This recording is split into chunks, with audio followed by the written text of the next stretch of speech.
We are keeping a close eye on the protests that keep going in Iran and now entering into their 8th week. There is no sign of compromise from either side. And there are reports of yet another massacre, once again in the province of Sistan-Baluchistan, which observers are now calling the second Bloody Friday. This as the regime continues its deadly crackdown on protesters.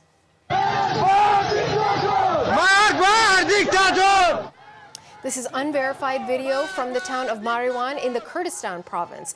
People are chanting "Death to Dictator" in reference to the country's supreme leader. Now, this is after a young local woman was allegedly killed by regime forces after being beaten with batons in Tehran. Her family has reportedly been pressured by the regime to say that their daughter died as a result of the flu. This week, a central figure has emerged in the ongoing coverage of the Iranian protests, a prominent rapper named Toomaj Salehi. Now, there are reports that he himself has been detained by the regime forces. CBC News got an exclusive interview with Salehi just before his arrest, and producer Nahayat Tizhoosh conducted that interview. She joins us now to tell us about what she's learned. Nahayat, thank you for joining us. Thank you for letting me be on. Nahayat, now, Toomaj Salehi may not be a household name, I would venture, even for some Iranians. Tell us who he is and what his role has been in the protests. Right. I mean, Toomaj Salehi, I suppose we could sort of classify in the context of Iran as somebody who is a dissident rapper, somebody who is an underground rapper. And he's really, over the last years, been extremely active in voicing his opposition to the regime, the opposition to a theocracy. And so he has sort of become a little bit of a thorn in the side of the Islamic Republic. And his lyrics, his style of delivery are extremely poignant. And if you look at how Iranians sort of describe him, war hero, warrior, lion, son of Iran. So that's sort of just gives you an idea of how Iranians view him, really. And in terms of his lyrics, he's very specific. He points to Iran's gender apartheid. He talks about the absence of political and civil liberties. He talks about the economic monopoly by the country's IRGC. So, you know, these are some of the things he points to within the country. And he also takes aim at those who are outside of Iran, frankly, who he classifies as, you know, organizations and some particular journalists who he says are lobbying for the regime and are not entirely reflecting what Iranians inside really want and what they desire, which is, in his words, not reform of the system, but complete regime change. So certainly this has put a really big spotlight on him, and he's been vocal for many years, and he's in fact been arrested in the past. So just to give you a sense of somebody who really, in the face of brutality, has chosen not to stay silent. Okay. And so you had this opportunity just a few days ago to have this lengthy interview with him. You conducted the interview in Farsi. We've got a bit of it with translation. So I want to play a bit of that for you, and then let's talk a bit more about what's happened to him since then. توی ایران جرمه. رقص توی ایران جرمه.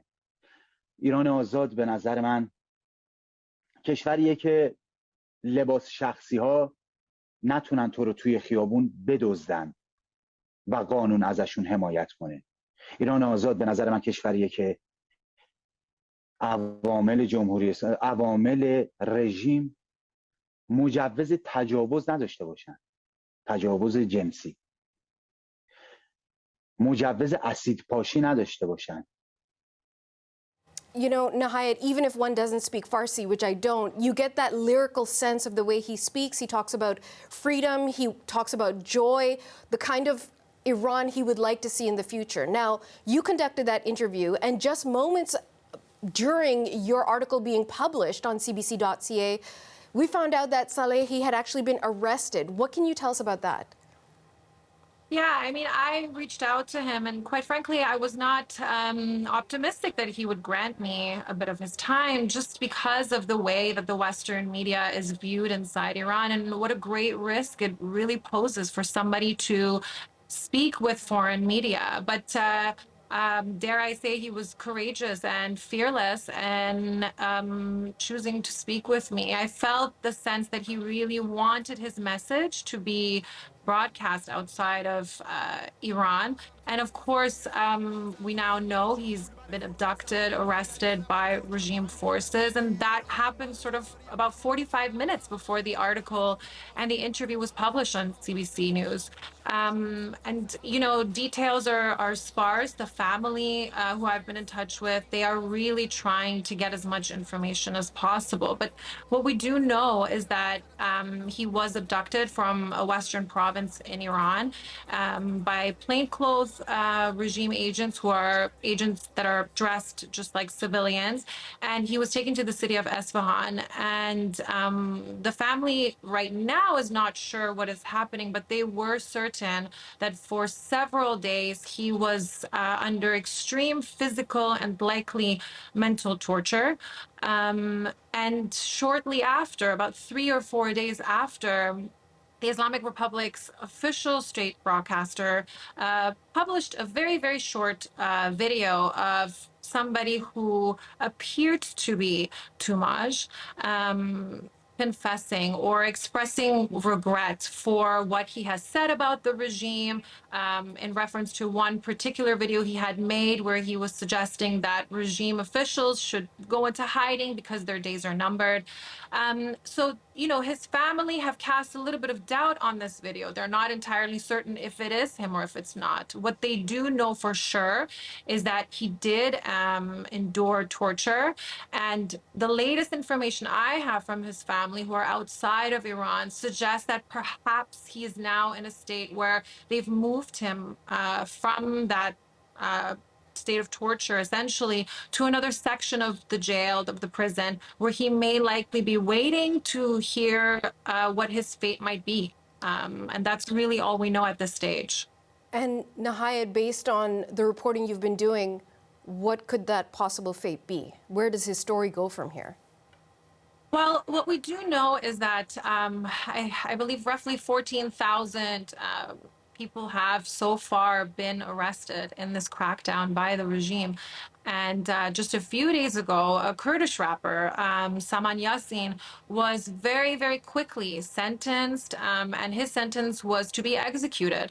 So this is a very likely fate for anybody who speaks out against the Islamic Republic, including someone like Toomaj, of course, who is extremely vocal and extremely loved. I have to tell you, when the regime outlets were posting that video of him, Iranians were refusing to share that video, and they were encouraging others not to share the video because they, in their minds, did not want to be participating in what they see as propaganda that the regime is conducting to instill fear into Iranians to sort of stop them from going into the streets. But in terms of his arrest, this is something that Toomaj was very aware of.